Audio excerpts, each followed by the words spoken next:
Markus pasal 12. Lalu Yesus mulai berbicara kepada mereka dalam perumpamaan.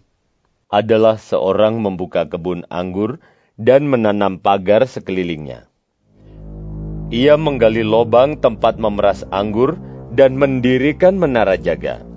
Kemudian, ia menyewakan kebun itu kepada penggarap-penggarap lalu berangkat ke negeri lain. Dan ketika sudah tiba musimnya, ia menyuruh seorang hamba kepada penggarap-penggarap itu untuk menerima sebagian dari hasil kebun itu dari mereka. Tetapi mereka menangkap hamba itu dan memukulnya, lalu menyuruhnya pergi dengan tangan hampa. Kemudian ia menyuruh pula seorang hamba lain kepada mereka. Orang ini mereka pukul sampai luka kepalanya dan sangat mereka permalukan. Lalu ia menyuruh seorang hamba lain lagi. Dan orang ini mereka bunuh. Dan banyak lagi yang lain. Ada yang mereka pukul dan ada yang mereka bunuh. Sekarang tinggal hanya satu orang anaknya yang kekasih. Akhirnya ia menyuruh dia kepada mereka. Katanya, "Anakku akan mereka segani."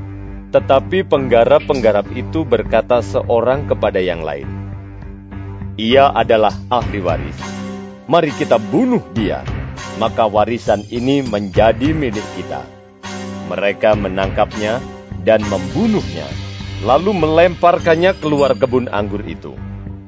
Sekarang apa yang akan dilakukan oleh tuan kebun anggur itu?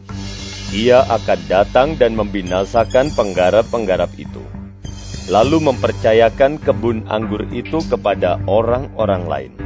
Tidak pernahkah kamu membaca nas ini? Batu yang dibuang oleh tukang-tukang bangunan telah menjadi batu penjuru. Hal itu terjadi dari pihak Tuhan, suatu perbuatan ajaib di mata kita. Lalu mereka berusaha untuk menangkap Yesus, karena mereka tahu bahwa merekalah yang dimaksudkannya dengan perumpamaan itu. Tetapi mereka takut kepada orang banyak, jadi mereka pergi dan membiarkan dia. Kemudian disuruh beberapa orang Farisi dan Herodian kepada Yesus untuk menjerat dia dengan suatu pertanyaan.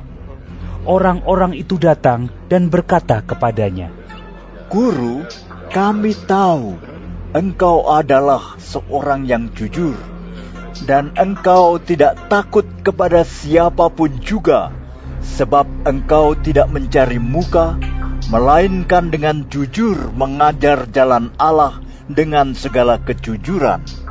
Apakah diperbolehkan membayar pajak kepada Kaisar atau tidak? Haruskah kami bayar atau tidak?" Tetapi Yesus mengetahui kemunafikan mereka, lalu berkata kepada mereka, "Mengapa kamu mencobai aku? Bawalah kemari suatu dinar supaya kulihat." Lalu mereka bawa. Maka ia bertanya kepada mereka, "Gambar dan tulisan siapakah ini?" Jawab mereka, "Gambar dan tulisan Kaisar." Lalu kata Yesus kepada mereka, "Berikanlah kepada Kaisar apa yang wajib kamu berikan kepada Kaisar, dan kepada Allah apa yang wajib kamu berikan kepada Allah." Mereka sangat heran mendengar dia. Datanglah kepada Yesus beberapa orang Saduki yang berpendapat bahwa tidak ada kebangkitan. Mereka bertanya kepadanya, "Guru, Musa menuliskan perintah ini untuk kita. Jika seorang yang mempunyai saudara laki-laki mati dengan meninggalkan seorang istri, tetapi tidak meninggalkan anak, saudaranya harus kawin dengan istrinya itu dan membangkitkan keturunan bagi saudaranya itu. Adalah 7 orang bersaudara. Yang pertama kawin dengan seorang perempuan dan mati dengan tidak meninggalkan keturunan. Lalu yang kedua juga mengawini dia dan mati dengan tidak meninggalkan keturunan. Demikian juga dengan yang ketiga. Dan begitulah seterusnya, ketujuhnya tidak meninggalkan keturunan. Dan akhirnya, sesudah mereka semua, perempuan itu pun mati. Pada hari kebangkitan, bila mana mereka bangkit, siapakah yang menjadi suami perempuan itu? Sebab ketujuhnya telah beristrikan dia. Jawab Yesus kepada mereka, Kamu sesat, justru karena kamu tidak mengerti kitab suci maupun kuasa Allah. Sebab, apabila orang bangkit dari antara orang mati, orang tidak kawin dan tidak dikawinkan, melainkan hidup seperti malaikat di sorga. Dan juga tentang bangkitnya orang-orang mati. Tidakkah kamu baca dalam kitab Musa, dalam cerita tentang semak duri, bagaimana bunyi firman Allah kepadanya? Akulah Allah Abraham, Allah Ishak, dan Allah Yakub. Ia bukanlah Allah orang mati, melainkan Allah orang hidup. Kamu benar-benar sesat.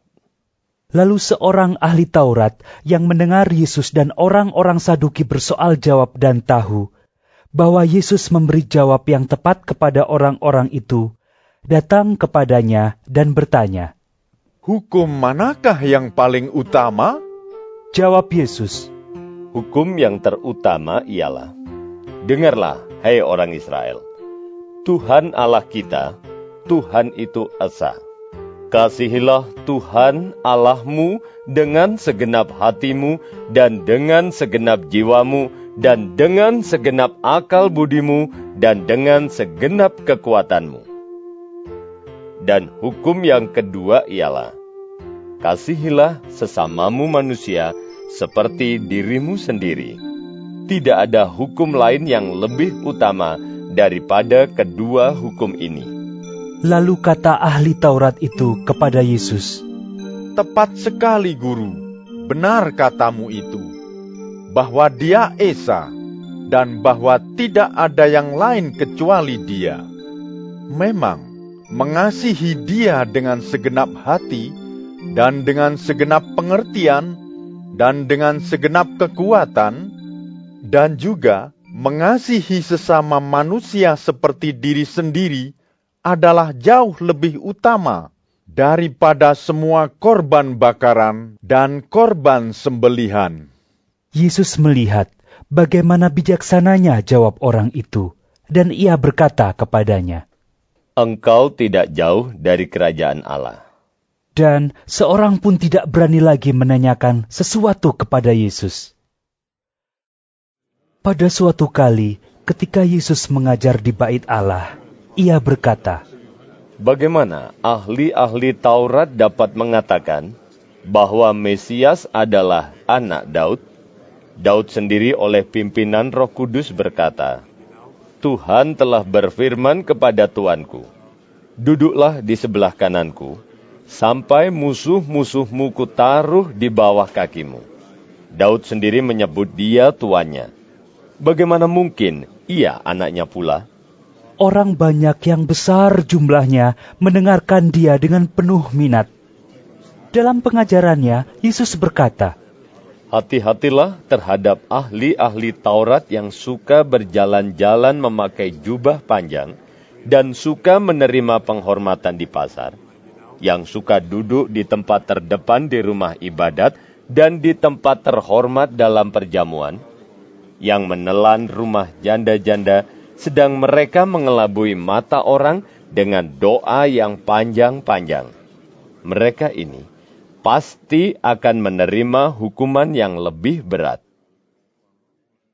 Pada suatu kali, Yesus duduk menghadapi peti persembahan dan memperhatikan bagaimana orang banyak memasukkan uang ke dalam peti itu. Banyak orang kaya memberi jumlah yang besar. Lalu datanglah seorang janda yang miskin, dan ia memasukkan 2 peser, yaitu 1 duit. Maka dipanggilnya murid-muridnya dan berkata kepada mereka, Aku berkata kepadamu, sesungguhnya Janda miskin ini memberi lebih banyak daripada semua orang yang memasukkan uang ke dalam peti persembahan. Sebab mereka semua memberi dari kelimpahannya.